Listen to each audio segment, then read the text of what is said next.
not just a hairstyle for many women, they tell a story that has completely shaped entire cultures for thousands of years. And for many Black women, that story has often become a source of controversy and celebration alike. To understand how braids became so rooted in Black hair culture, let's go back to where it all began, Africa. In 15th century West Africa, hair was an identifier.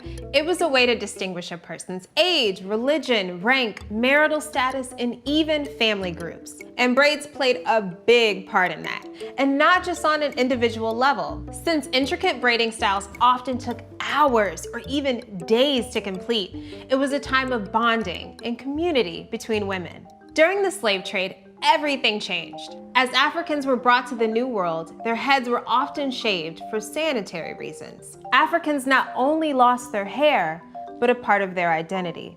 Though braids weren't completely lost during slavery, many enslaved Africans started braiding their hair once again as a way to stay connected to their culture and keep their hair neat and tidy while working on plantations. Without the products and treatments typically used in Africa, Africans relied on bacon grease, butter, and kerosene instead of conditioners and cleaners. But this was just a small example of a larger sentiment that revolved around traditional African hairstyles. As slavery ended, Black women in America opted for straight hair, or good hair, conforming to a European standard of beauty. Good hair was a perceived doorway to opportunity, and Black women with straight hair were considered better adjusted or more accepted by their white counterparts. By the 1960s, race relations were on the rise, and Black activists and artists alike turned to their hair as a form of expression during the Black Power movement. Natural hair was making a comeback, and braids were at the forefront of this return. Cicely Tyson became the first woman to wear cornrows on television in East Side, West Side. Some say she sparked a natural hair movement, and Black women started to follow suit. Hair was no longer associated as a source of shame, but a symbol of celebration. And the world started to notice. In 1979, Bo Derek made headlines by sporting cornrows in the movie 10. She was given full credit for the look, and it wasn't long before cornrows were known as bow braids and began taking over the mainstream hair market. People magazine called it a cross-cultural craze and a beauty store bonanza, while the same look on a Black person was called ghetto or unpretty. In the workplace, braids were frowned upon, and many women lost their jobs over the hairstyle. Thousands of cases like this popped up. Employers argued that this style did not fit the corporate image. They were afraid of the statement they thought braids made. They didn't understand them, and so they banned them. But for every setback, there was also a step forward. And no one knows that better than Sergeant Jasmine Jacobs, who spearheaded the White House petition to overturn the ban on natural hairstyles in the military. Who would have known that an Army girl can fight, but can't do it with her hair twisted? So what about me, where I'm at? No. What's wrong with what I have? Your braids would be considered like a style because like they're parted in the middle and then like going out to the sides. Your braids had to go straight back. I remember asking my first sergeant what I was supposed to do with my hair if these regulations go into effect, and she told me to get a wig. But the wording in the regulation is that the wig has to mimic your natural texture, but you've outlawed my natural textures. Wow. So you really just want my hair to be straight. Like, just say that. Yeah. We're all friends here. Here's how it went down.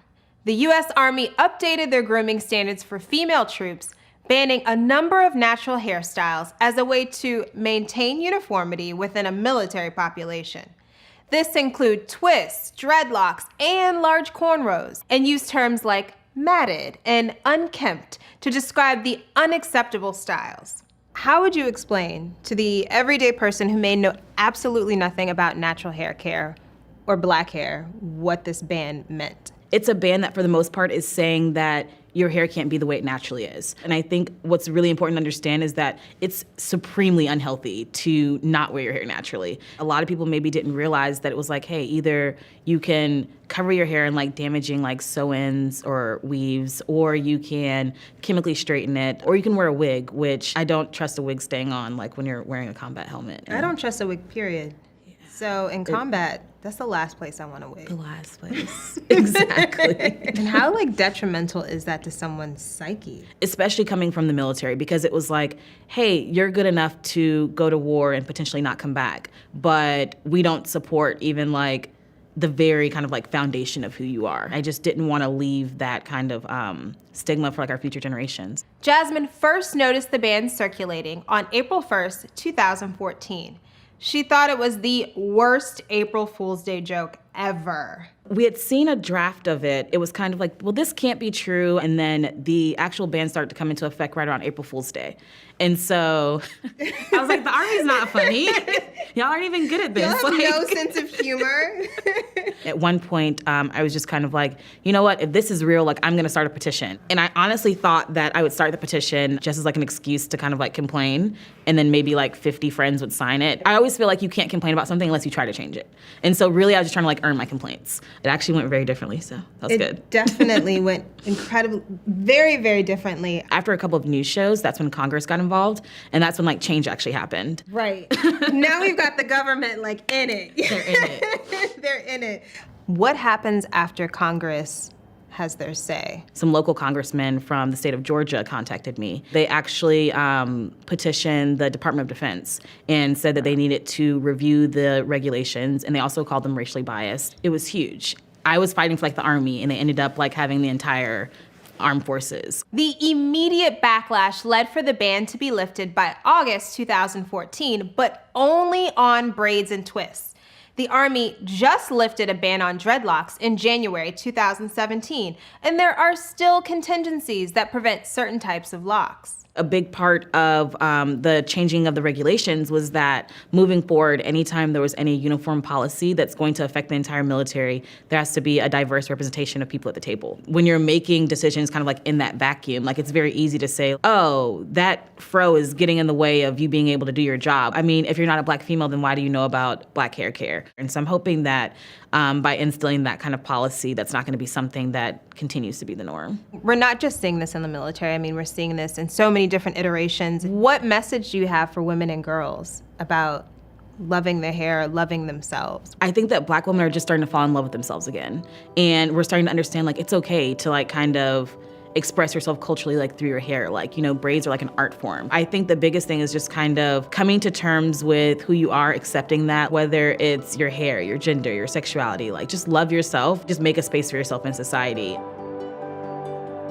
We've come a long way with braids, and I feel like things are finally starting to come full circle. So I guess you're wondering, why are we still talking about braids? Black hair is coiled in a broader conversation about identity and dominant beauty ideals. And that's why braids are more than just a hairstyle. They have a past. And when we don't recognize that, we lose the history behind it. So give credit. It's hard to hear about young girls who can't go to school with braids in their hair, and yet women who look nothing like them get praised and put on the cover of magazines for the exact same thing. Ultimately, it's about empowering girls and women that they are beautiful in their natural hair state. And that is something worth celebrating.